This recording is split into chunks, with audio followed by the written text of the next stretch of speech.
Welcome home to USA Global TV and Radio, a place where dreams take flight, with authentic storytelling, diverse perspectives and meaningful conversations, where global stories unite and bridges are built beyond all borders. Discover world-class education, entertainment, hope and inspiration. Together, we're building bridges worldwide. Subscribe to our channel, USA Global TV. Download our app, USA Global TV. Be our guest or join our team. Visit usaglobaltv.com.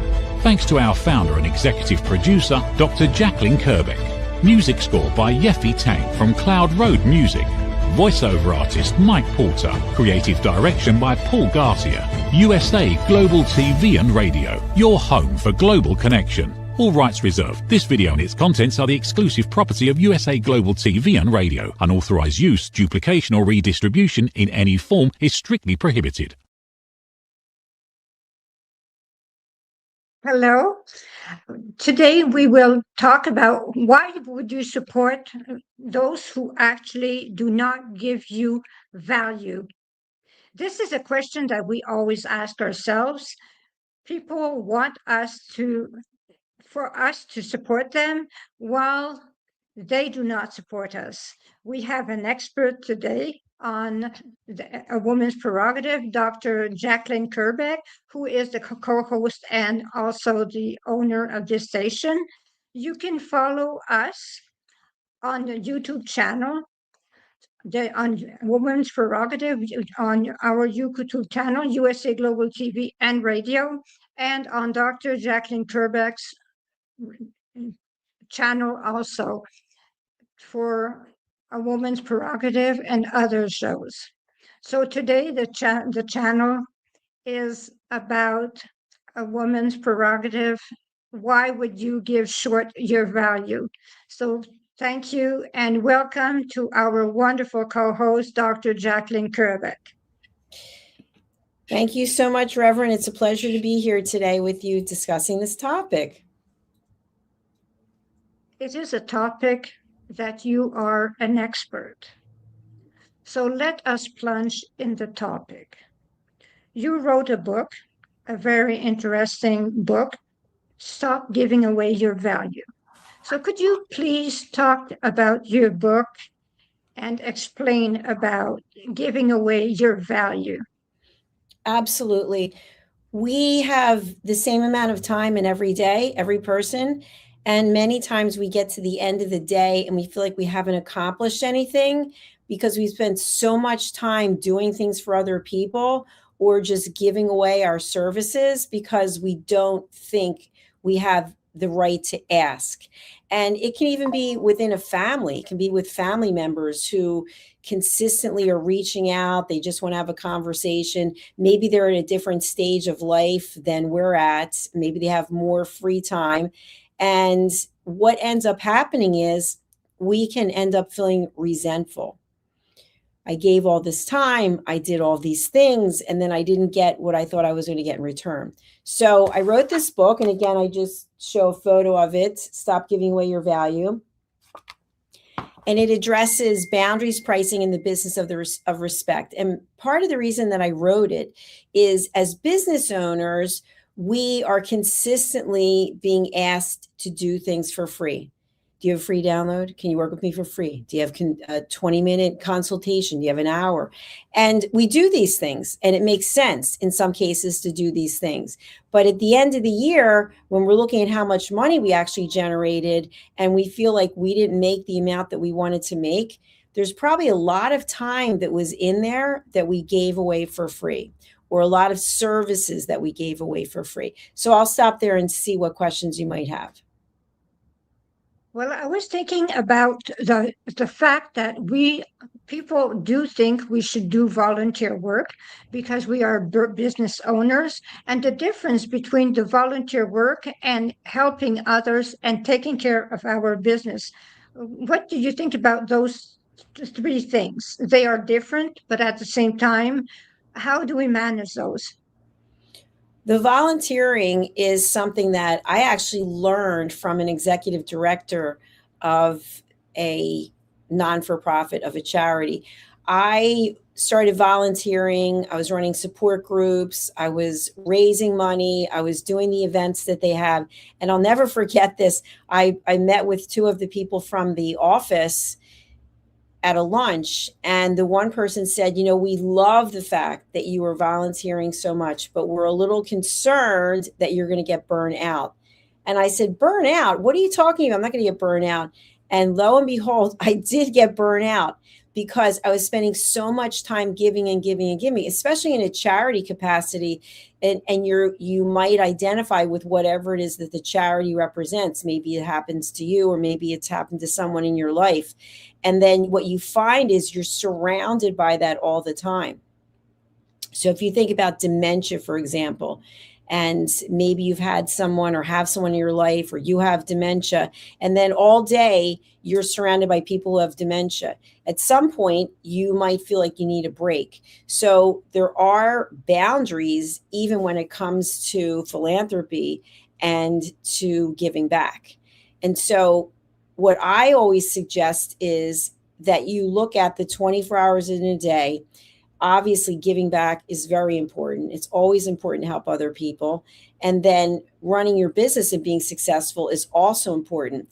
What I've seen, Reverend, is sometimes people will spend more time in the giving back than they will in the growing of their business, because they don't actually want to do what's necessary for the business. So they do what I call hiding. We hide in things that come to us relatively easily, and we justify it by saying, well, I spent a lot of time giving back.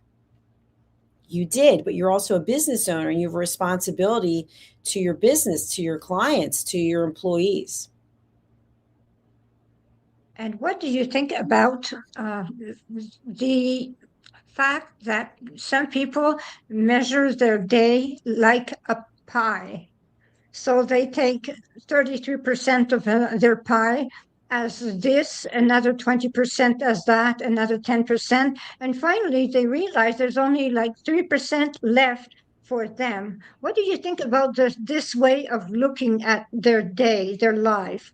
We talk a lot about women that do that. So what are your thoughts about the piece of pie?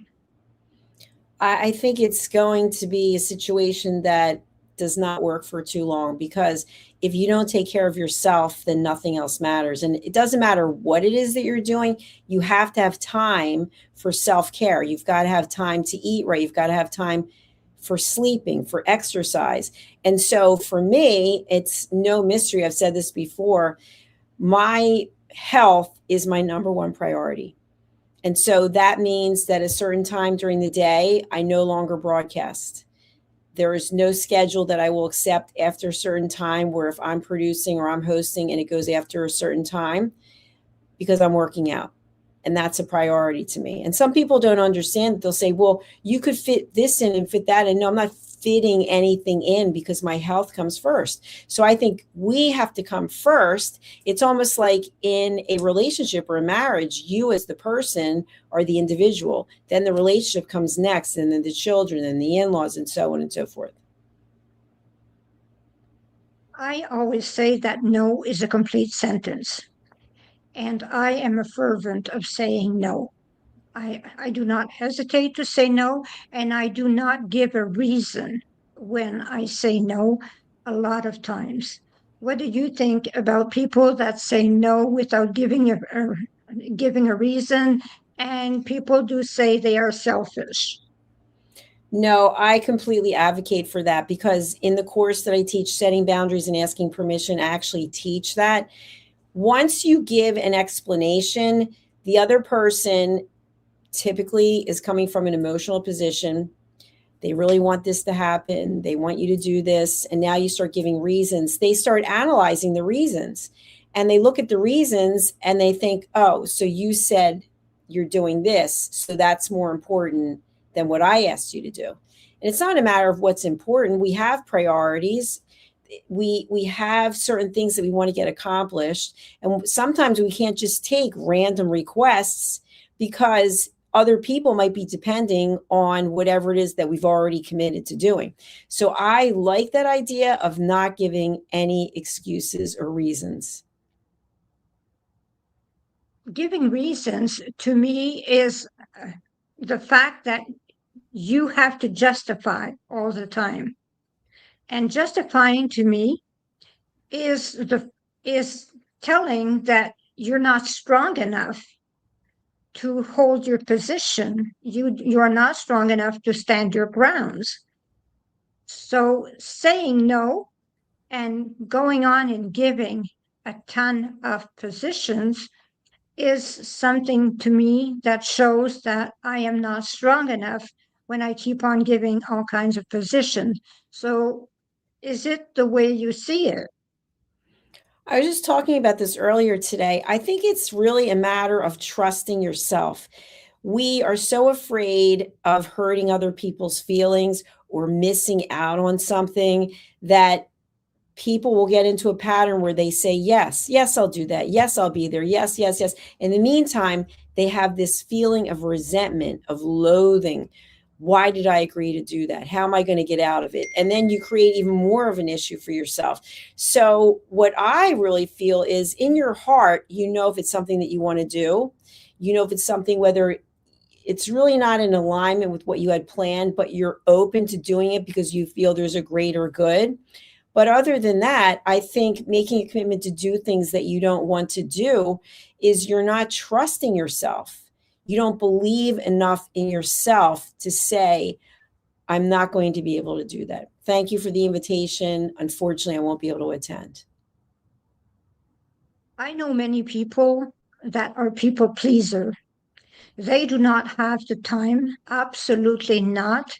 And they get into critical situations because they say yes to everyone.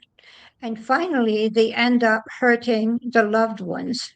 What do you think of those people that actually cannot get away from saying no? They cannot say no. What do you think about those that cannot say no? Would you recommend anything for those that cannot say no? Well, I don't think it's a matter of cannot say. They've chosen not to say no because inside they need external validation. That could be one explanation. They want to hear, oh, so and so is always here for me. So and so always does the right thing. But in the meantime, what I've seen is we get taken advantage of as people. People don't appreciate the fact they might say, I'm so glad that you were here for me again, but they already know that you're going to be there. So that doesn't mean that they're treating you exactly the way that you should. And when something is expected, I don't always believe that it's appreciated.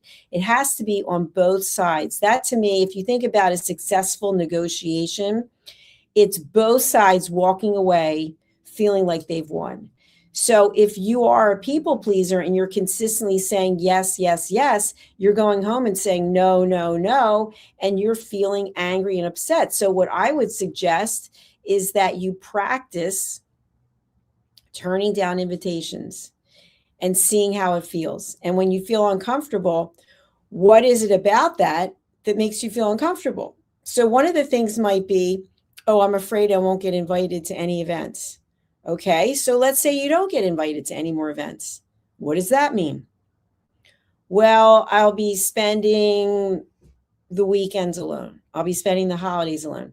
Okay, let's say that you will. What is that? So you just keep asking and getting to the core of it. And typically it's, I'm afraid of being alone.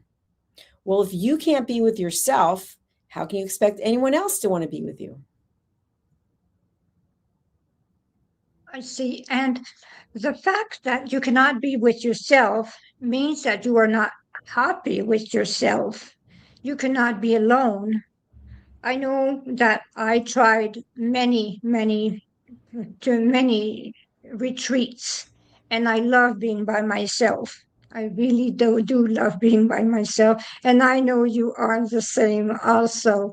We are two people that do not mind being by ourselves. But there are those that cannot stand being by themselves. They fear loneliness and they feel rejections. What do you think about those that feel rejection? Well, I think there's a difference between being alone and feeling lonely. I've seen a few things on Instagram, probably because I clicked on something. It seems to be coming up all the time, that loneliness is the same as, and it gives all these other examples of things that will kill you. And I don't necessarily buy into that, but I feel that when you are alone, you are actually able to feel what you're feeling. You don't have to be someone else. You don't have to put on a hat, put on a role. You actually are alone with who you are, and you get to know yourself. You know what you like. You know what doesn't resonate with you. And so to me, you're adding more value, because I feel like if you are in a relationship, a friendship, a business situation where you're always saying yes, at some point, the truth is going to come out that this is not what you wanted to do. And it's almost like the trust that you had in the relationship where you thought both parties were happy was based on a complete falsehood, because you were just unable or unwilling to say, this is not something I want to do. But the good news is there is help for people who are interested in learning how to do that. With your book, maybe we can go to an ad and look at your book. Absolutely. We will take a look. The one thing I want to share is I have a new book coming out, which is called Stop Why Knowing Isn't Enough. When we have the information, but we don't actually act upon it. And now this book is already out in the marketplace. It's called Stop Giving Away Your Value. Let's take a look. How much of your value have you been giving away? Saying yes when the answer should have been no? Lowering your price to secure the opportunity? Giving more while receiving less? Over time, it adds up. Until one moment brings clarity, you've been giving away your value. This is not about working harder. This is not about doing more. It's about boundaries. It's about pricing. It's about respect. From Dr. Jacalyn Kerbeck comes a direct and necessary message. Stop over-delivering. Stop underpricing your expertise. Stop negotiating against yourself. Because when you recognize your value, everything changes. Stop giving away your value. Boundaries, pricing, and the business of respect. Available now wherever fine books are sold and on Amazon. A film by USA Global TV and Radio. Executive producer Dr. Jacalyn Kerbeck. Videographer and cinematic production Paul Garcia. Voiceover by Ed Vargas. Stop giving it away. Start owning it.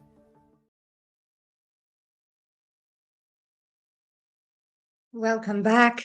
So we are talking about stop giving yourself your value and stop giving your value away with Dr. Jacalyn Kerbeck, who has written this wonderful book. So we are back, and we can continue the conversation. So with this, we can ask ourselves, who am I? What am I worth?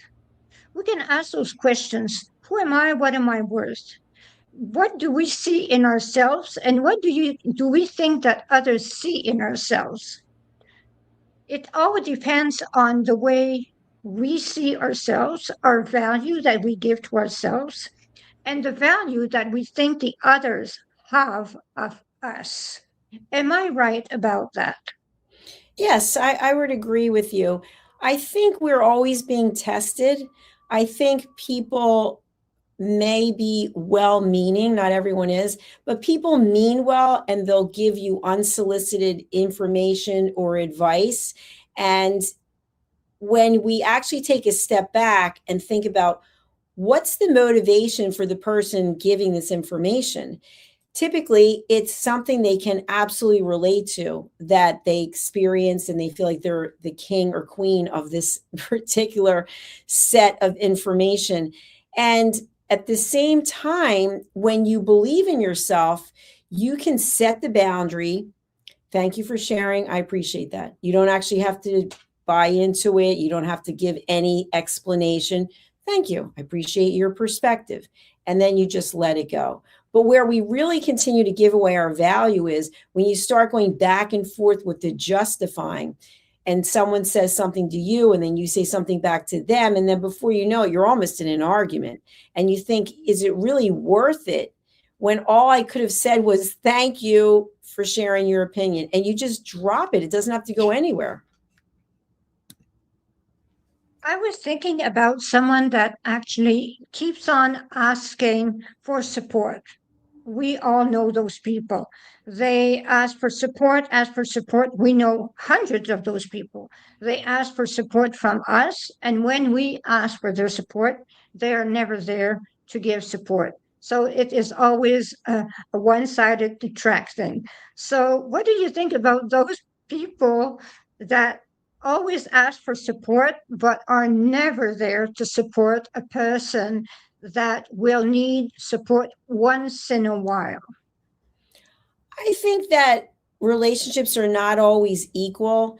And there are times when we are in a mentor role, someone looks up to us or someone admires something that we've done and they're looking for some support. But when it's ongoing, there has to be a boundary. And the boundary, if it's in business, it has to be, I'm really glad I was able to have this conversation with you.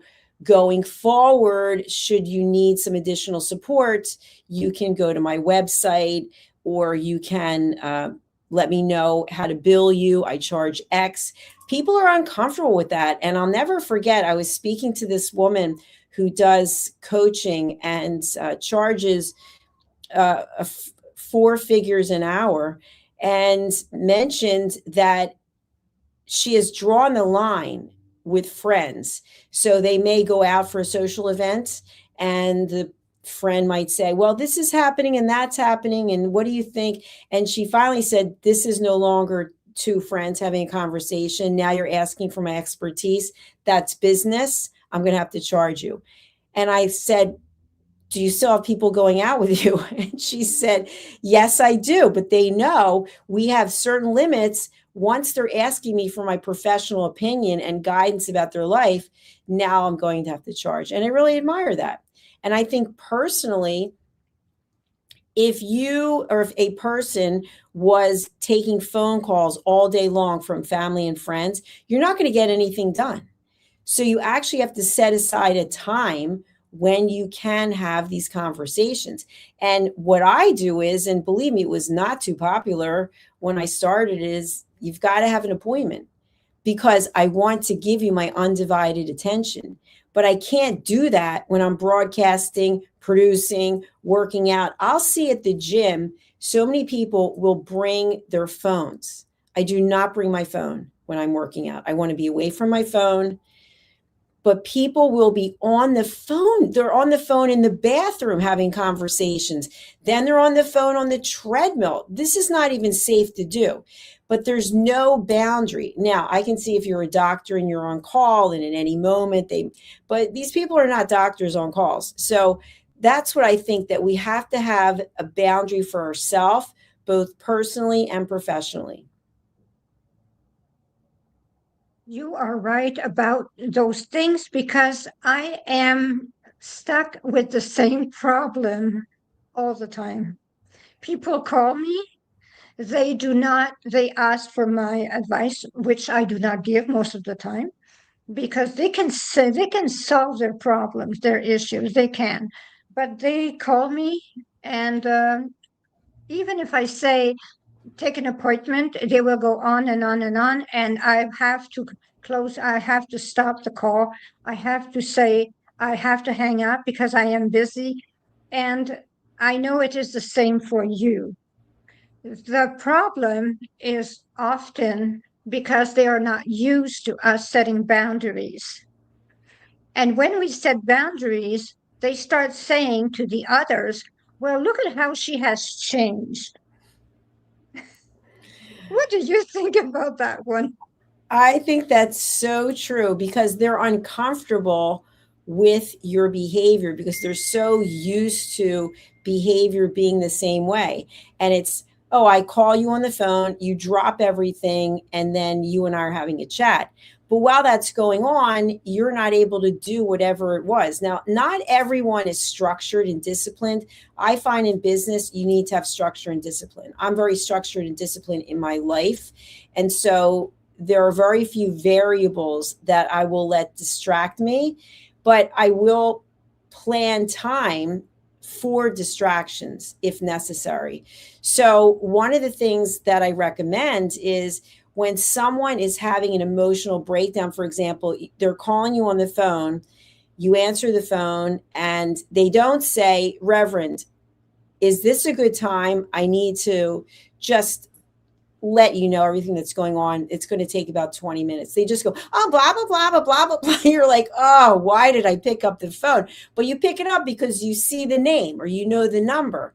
But they don't actually show the respect because they're not used to it. So you treat them as though you're educating them.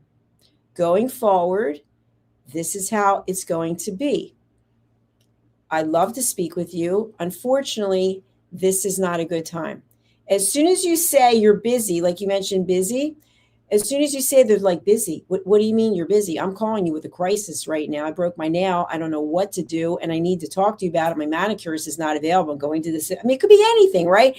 Anything. And they start to get more and more and more upset. You can be drawn into that energy. And now all of a sudden you're all upset. You know more about energy than I do, Reverend. You don't get drawn into it. You listen. I'm very sorry. You say the same thing again. Unfortunately, this is not a good time. How about if I call you back tomorrow? Tomorrow? What do you mean tomorrow? What am I going to do between?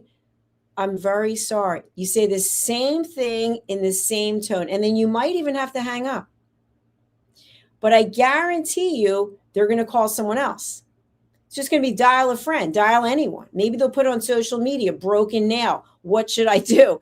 Because they are not in control of themselves. But that doesn't mean that you have to get drawn into it. It is difficult to talk to someone that is extremely emotional. It is a difficult situation. We do have to bring them back to breathing. They have to breathe. They have to understand that they have to observe their emotions. When they are in their emotions, they cannot observe their reaction. We have to bring them to observe their reaction because we have to show them, is the reaction justified? You are talking about a broken nail. And I know you are not exaggerating because it does happen. It is as bad as that. People can call us for something absolutely delirious. But we have to bring them back to observe their emotions. It's very true. Yes, it takes 2-3 minutes, and then we can hang up because we brought them back to observing what they are doing without being mean. But the thing is that we have to hang up. We really do have to hang up. You are right about this. I love your book. Your book is something to read because boundaries are set. Knowing your value is set. Knowing who you are is there. Understanding what you are and what you mean is in the book, explained in the book. So what do you recommend for those that are asking themselves, who am I to decide what is my worth? We all have worth. We all have value. And if you're talking about in a business aspect, I've seen things that have completely surprised me where people don't have any degrees or certifications and they're charging 3 or 4 figures an hour, but they have life experience and all they need is for someone to believe in them. And I've shared this before, but it warrants being repeated. I remember taking a training and the hostess of the training brought in various speakers. And one of the speakers just happened to mention that they charge $125,000 an hour. And I was shocked, completely shocked. And the philosophy of this person was they only needed one client. All they needed was one client because that's what they wanted to make. So if they could have an impact on one person to sign up, and they got 6 people to sign up. So it can be based on your experience. It can be based on your education. But what it really comes down to is willingness to pay. And I learned that at the Wharton School Chief Strategy Officer. Willingness to pay. What is someone's willingness to pay for your service?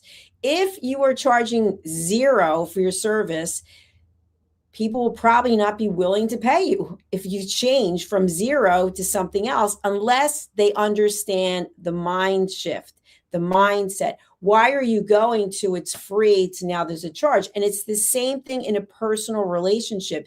If you're always there for someone and now you're setting a boundary, it's not going to go over well. It's not going to go over well because they're so used to you always being available. So now by setting the boundary, you are teaching someone respect. They have to respect you or not. They don't have to. They could say, you know what, that person is this, that, and the other, make a judgment. But I think in terms of each person setting their own value, do some research.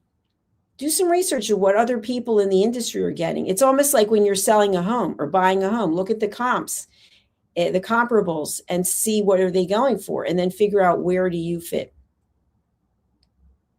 It happened to me that I charged a certain amount, and a person came to me, had their interview with me, and when it was time to pay, they gave me 25% of the amount.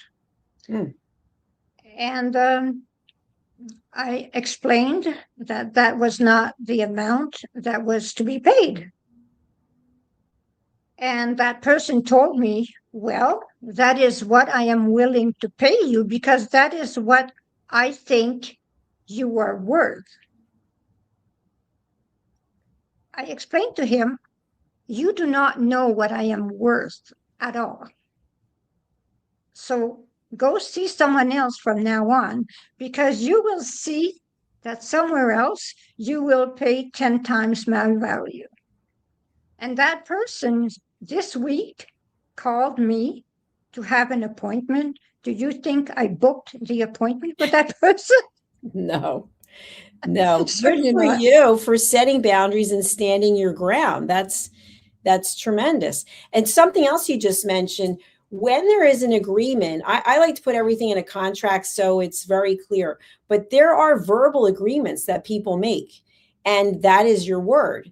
So regardless, it's like if you go to a restaurant and you have whatever you order, let's say you order a piece of salmon, that's what I would order, and the salmon is not very good, right? You see it on the menu, whatever the price is, and it's not very good. You have an option where you can say, this isn't cooked the way I'd like it to be cooked. Can you have the chef come out, or can you redo it? Or you're just going to eat it and not say anything, right? So you know what your options are. When you have a contractual agreement that's verbal or written with someone and you provide the service and then they say, I'm only going to pay you this, that says something about them. They made an agreement. They understood, here's the amount of money I charge, and this is the service. I provide 1 hour, 50 minutes, whatever it is. And so if they don't like the service, then they don't have to come back. But they pay what was agreed. And maybe sometimes it's a case of expectations. I know for a fact in the therapy industry that it's 50 minutes in most cases. It's like a massage. It's 50 minutes. And then people want another 10. Well, no, you can't have the 10 because that goes into the next person. It's like here our shows are 40 minutes. Oh, people push it to 50 minutes. Well, then the next person, so we have to maintain the boundary, but I think you did a phenomenal job. Congratulations. Thank you. Thank you very much. The thing is that being a medium is difficult for people to understand. They want you to predict the future. They want you to tell them where your grandmother hid the money.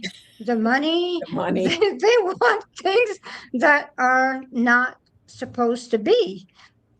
They do not understand that when you talk to the dead, you actually talk to an energy form that does not understand money. They do not understand those kind of things.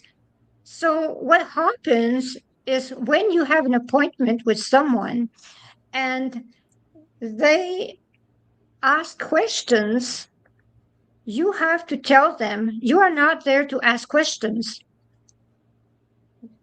The deceased will give you the answers that they want to give you. You cannot ask questions to the deceased. They are here for a message. They will give you the message, and it might not even be the deceased that you want that will come to see you. That is the way it works. I have a woman, I have to tell that anecdote. I have a woman that was angry at her father because he did not give her the inheritance. And since people go into my body and I talk when I am, channeling energy, I talk like the deceased. She jumped on me. She was angry at her father and she jumped on me. This is a dangerous, I tell you, being a medium is dangerous. You need a bodyguard. Yes. So that was it. So what I do recommend is that they read your book, and at the same time, I have my books also that are 111 Reflection for Thy Earth Odyssey, because I talk about things that I've learned through my life as a reverend, my life as a nurse, and my life as a holistic nurse. I talk about what it is to be a medium. I help people by channeling energy.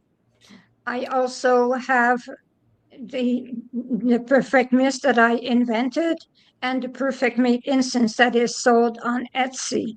So thank you so much for being there, Dr. Jacalyn Kerbeck. It is an honor. And at the same time, I will say goodbye because this is my last show. And thank you to everyone. Someone else will go further with this wonderful show.